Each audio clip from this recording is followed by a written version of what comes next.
Oke guys, sebentar lagi bakal mulai seleksi halus untuk kategori pemain-pemain Liga Pro.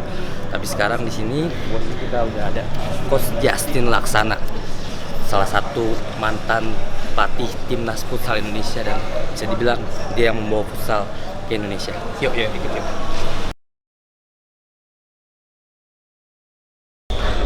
Ini ada Coach Justin, Coach. Coach, wawancara sebentar Coach ya? Boleh ya. Minta tolong waktunya sebentar. Di sini ada Coach Justin, mantan pelatih timnas futsal Indonesia yang bisa dibilang futsal Indonesia dibawa ke Indonesia. Coach Justin. Enggak sih, tapi gue membantu mengembangkan futsal, tapi bukan gue yang bawa. Futsal sampai besar sekarang andil lebih besar dari Coach Justin. Gimana Coach, menurut Coach Justin untuk Liga Pro-nya sendiri Coach, Liga profesionalnya sendiri Coach?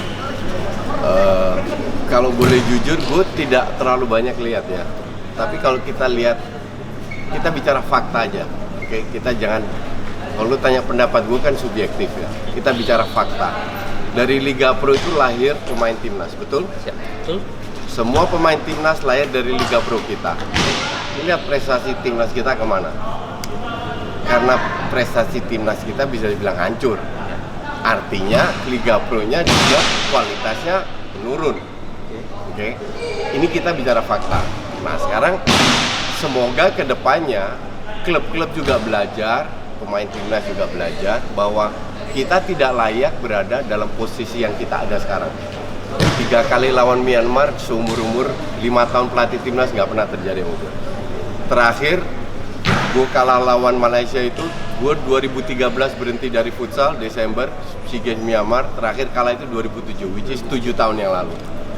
Sekarang 2 kali kalah lawan Malaysia. Itu kan fakta yang tidak bisa diabaikan bahwa ternyata kita mundur. Betul. Iya kan? Nah, siapa yang salah? Tidak bisa hanya disalahkan pelatihnya. Vic Hermans itu punya CV yang semua CV pelatih Indonesia dikumpulin tetap masih di bawah dia. Jadi bukan salah pelatih juga. Jadi banyak faktor yang harus semua ngaca lah. Semua insan futsal itu semua ngaca. Salahnya di mana? Ya kalau kembali lagi ke pertanyaan lu, salah satu ya kualitas liga kita itu menurun. Kualitas Liga Pro-nya sendiri Coach? Kualitas Liga Pro klub-klubnya itu menurun. Apa mungkin dari bawah juga Coach? Mungkin dari kategori umur juga kita harus benahin lagi? Pasti ada. Ya nanti muncul lagi pemain yang berkualitas? Pasti ada, karena prestasi itu tidak jatuh dari langit. Itu dimulai dari pembinaan. Proses Coach. Yang disebut proses adalah infrastruktur pembinaan itu harus jelas. Harus ada kompetisi dari, kalau lu tanya gue, dari umur 12 tahun sampai 19 tahun itu kita sebut youth. 19 ke atas atau 18 ke atas kita sebut senior. Senior sudah ada sekarang. Nah, di bawahnya ini belum ada. Ini harus dibenahi. Okay. Struktur yang bawahnya lagi terus ya Coach ya, dibangun lagi dari bawah. Betul, dibangun lagi dari bawah. Ini butuh waktu. Yang jadi masalah dengan Indonesia, kalau lu kalah, kalau sekarang timnas kita menurun, sebenarnya nggak ada masalah juga. Asal kita tahu kenapa ini menurun.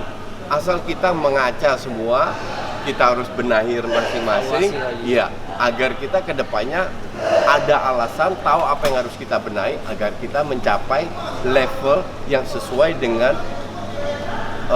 kualitas pemain di Indonesia, seperti zaman gue dulu lah kasarnya. Gue juga tidak bilang zaman gue lebih baik, tidak, sama sekali tidak. Beda, nggak bisa dibandingin. Cuman sekarang faktanya ya adalah seperti yang gue tadi bilang. Salah satunya juga negara-negara lain yang Asia juga lebih cepat juga Coach untuk perkembangannya. Pasti. Yang namanya olahraga itu pasti berkembang, ya kan? Nah, perkembangan ini kita harus bisa ngikutin. Sekarang kalau lu datengin pemain-pemain luar, pemain hebat, tapi kan kelihatan. Contoh paling bagus Black Steel lah. Pada saat ada 2 pemain Thailand luar biasa, tapi pemain Thailand cabut jeblok. Ya, ini dan tidak hanya di Black Steel, di semua tim yang pakai pemain luar itu begitu. Pada saat level klub sekarang kan karena ada pemain luarnya membantu lah. Tapi imbasnya kan nggak ke timnas. Secara knowledge dia membantu, tapi nggak untuk secara membangun. That is the whole point. Makanya dari itu, kalau gue pribadi, gue tidak setuju ada pemain luar. Tapi sekali lagi, ini subjektif. Ini pendapat gue pribadi. Tapi kalau mau datengin pemain dari luar, is okay, nggak masalah. Hanya tolong perhatikan cara bermainnya seperti apa agar pemain timnas kita atau pemain-pemain yang akan ke timnas mendapat hikmahnya. Dan ini gue tidak lihat sekarang karena murni dari hasil. Kalau gue nonton permainan, dari sisi permainan pun ancur-ancuran, tidak hanya kalah aja, dan kalahnya itu layak semua. Jadi benar-benar bisa dibilang peningkatannya nggak ada, tapi malah justru banyak Stuck. yang Iya. Tuh. Kembali lagi ke pertanyaan lu, kalau lu tanya apakah liga kita maju, kalau gue bilang ya dibanding Desember 2013 pas gue cabut ya menurun, nggak maju. Atau minimal stuck lah, nggak berkembang, sementara negara lain berkembang. Oke, Coach, makasih banyak. Itu subjek dari Coach Justin. Intinya semua bisa berpendapat. Yang jelas salah satu peran besar Coach Justin di futsal Indonesia ini sangat besar sekali. Karena bisa dibilang gue pun berguru sama Coach Justin. Gue pun berharap bahwa Halus bisa menjadi salah satu contoh tidak menghalalkan segalanya untuk menang, tapi benar-benar menang berdasarkan sebuah filosofi yang jelas. Kalau filosofinya jelas, menang kalah itu part of the game. Kadang kita menang, kadang kita kalah. Tapi bukan hanya penonton, jadi gue hanya bisa berharap. That's good tuh. Tuh ingat tuh. Pelatih Halus ingat tuh Good luck filosofinya untuk Halus. Thank you Coach. Makasih banyak Coach. Sama-sama.